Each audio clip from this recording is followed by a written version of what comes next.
Meikle's book Essentialism in the Thought of Karl Marx serves a dual purpose: to argue that Marx holds an essentialist viewpoint and to defend this essentialism.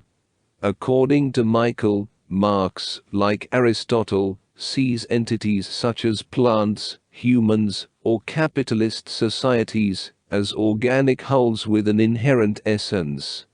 This essence drives the entity towards its telos or final state, which for Marx is the achievement of a free communist society.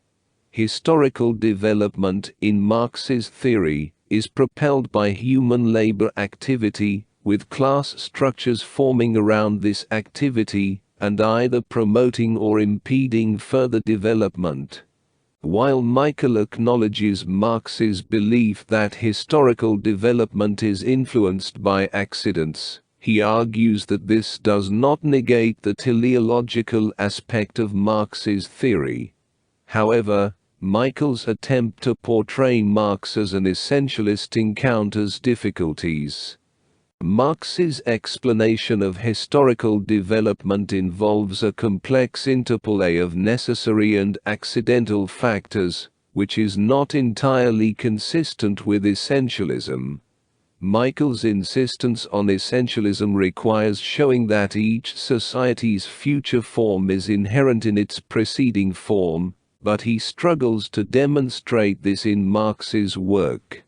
Moreover, Marx's explanation of the capitalist wage-labor relationship does not solely rely on the essential nature of preceding societies. Instead, Marx considers various factors, many unrelated to pre-capitalist commodity relations. Therefore, Meikle's effort to present Marx as an essentialist results in an account of historical development that lacks essentialist coherence. In his analysis of Marx's essentialism, Meikle draws heavily from the early chapters of Capital, Vol. 1. Marx's discussion traces the development of the finished value form, which presupposes capitalism and the capital-wage-labor relationship, from its genesis in the elementary commodity form. However, Meikle's interpretation is somewhat misguided. Marx isn't detailing the historical process of capitalism's emergence from the first commodity form, rather, he's elucidating the structure of the existing capitalist system. He begins with the simple commodity form, devoid of the capitalist wage-labor relationship, to explicate its structure more clearly. Marx demonstrates how this simple commodity form inherently contains the money form, or how money arises from the commodity form. He then progresses to illustrate capitalism's primary concern with money-making, depicted as MCM. Only after this initial analysis does Marx incorporate the capitalist-labor relationship and continue his examination of the capitalist structure. Meikle's interpretation is somewhat misled by the Hegelian form of Marx's presentation, evident in his use of terms like Genesis. Similarly, Meikle misinterprets Marx's critiques of Ricardo in theories of surplus value. Marx doesn't fault Ricardo for failing to provide a historical account, but for misunderstanding capitalism's structure. For instance, Ricardo's inability to grasp money stems from his failure to comprehend its intricate connection with the commodity form. Meikle is correct, however, in noting Marx's belief that once capitalism is established, its development is determined by its essential form and will, barring accidents, lead to communism. Yet whether Marx effectively demonstrates this is debatable. Meikle's portrayal of Marx's views on capitalist development, which are his own, is somewhat cursory, especially regarding economic crises. Meikle contends that Marx's labor theory of value logically follows from his view of human history. He argues that since human labor and labor time are fundamental to all historical forms, all historical categories, including value, derive their essence from human labor. However, this assertion is problematic. While it's true that all societies have concrete, useful labor and a method for measuring labor time, it doesn't necessarily imply that the value of commodities in capitalist society is solely determined by the quantity of socially necessary labor embodied in them. Many economists, including Marxists, have criticized the labor theory of value. Cohen, in his Marx's Theory of History, demonstrates that a Marxist theory of history, emphasizing laboring activities, isn't contingent on the value theory. However, Meikle is compelled to defend the value theory, because his account of Marx's essentialism heavily relies on it, albeit based on a misinterpretation of Marx's discussion of the value form. Meikle offers a basic discussion of the differences between essentialism and atomism, mainly in Chapter 7 of his work.